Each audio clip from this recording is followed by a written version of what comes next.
Hi, ಇವತ್ತು ನಾನು ರಸಂ ಪುಡಿ ಮಾಡ್ತಾ ಇದ್ದೇನೆ. ರಸಂ ಪುಡಿ ಏನೇನು ಬೇಕು ಅಂತ ತೋರಿಸ್ತೇನೆ ಬನ್ನಿ. ರಸಂ ಮಾಡಲಿಕ್ಕೆ ನಾನು 1 ಟೇಬಲ್ ಸ್ಪೂನಿಂದ 1 ಸ್ಪೂನಷ್ಟು ಕೊತ್ತಂಬರಿ ಬೀಜ ತೊಗೊಂಡಿದ್ದೀನಿ.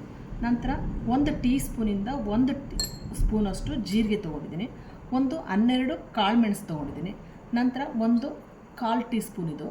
ಈ ಸ್ಪೂನಿಂದ 1 ಸ್ಪೂನಷ್ಟು ನಾನು ಮೆಂತ್ಯ ಕಾಳು ತೊಗೊಂಡಿದ್ದೀನಿ. ನಂತರ 1/4 ಟೀ ಸ್ಪೂನಲ್ಲಿ ಅರ್ಧ ಹಿಂಗು ತೊಗೊಂಡಿದ್ದೀನಿ.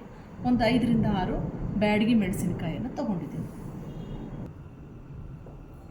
ಕೊತ್ತಂಬರಿ ಬೀಜನ ಹಾಕ್ಕೊಂಡು ಸ್ವಲ್ಪ ಚೆನ್ನಾಗಿ ಸ್ಮೆಲ್ ಬರೋವರೆಗೂ ಹುರ್ಕೋಬೇಕು.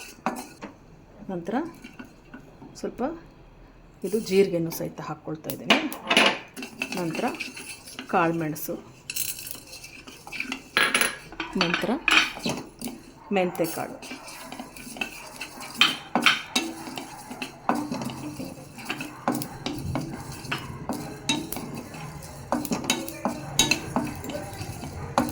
ನಂತರ ಸ್ವಲ್ಪ ಇಂಗು,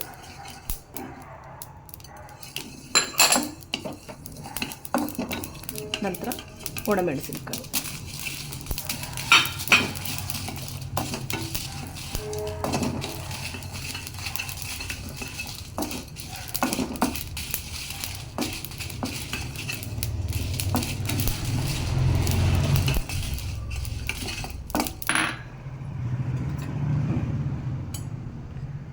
ಒಂದು ಸಣ್ಣ ಸ್ಪೂನಲ್ಲಿ ಸ್ವಲ್ಪ ಸ್ಟವ್ ಆಫ್ ಮಾಡಿ ಅರಿಶಿನ ಹಾಕ್ಕೊಳ್ಬೇಕು.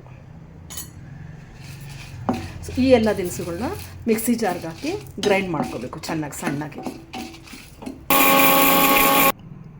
ಈಗ ಇದು ರಸಂ ಪುಡಿ ರೆಡಿಯಾಗಿದೆ. ಈ ಥರ ನೈಸಾಗಿದೆ. ನಾವೀಗ ಒಂದು 4 ಜನಕ್ಕೆ ಮಾಡ್ಕೊಳ್ತೀವಿ ಅಂದರೆ ಇದು ಒಂದು 3 ಸರೆಗೆ ಆಗುತ್ತೆ. ಇಬ್ಬರಿಗೆ ಮಾಡ್ಕೊಳ್ತೀವಿ ಅಂದರೆ ಒಂದು 4-5 ಸರೆ ರಸಂ ಪುಡಿನ ಯೂಸ್ ಮಾಡ್ಕೋಬೋದು. 4-5 ಜನ ಇದ್ದಾರೆ ಅಂದರೆ 3 ಸರೆ ಮಾಡ್ಕೋಬೋದು. ಈಗ ಒಂದು ಇಬ್ಬರಿಗೆ ಮಾಡ್ಕೊಳ್ಳೋದಾದರೆ ಇಷ್ಟು ಒಂದು ಅರ್ಧ ಟೀ ಸ್ಪೂನಷ್ಟು ಪೌಡ್ರ್ ಹಾಕ್ಕೊಂಡ್ರೆ ಸಾಕಾಗುತ್ತೆ. ಸೊ ಹೀಗೆ ನೀವು ರಸಂ ಪುಡಿನ ಮನೆಯಲ್ಲಿ ಮಾಡಿ ರಸಮನ್ನು ಮಾಡಿ ಟೇಸ್ಟ್ ಮಾಡಿ ನೋಡಿ, ಲೈಕ್ ಮಾಡಿ, ಶೇರ್ ಮಾಡಿ. Bye bye. Thank you.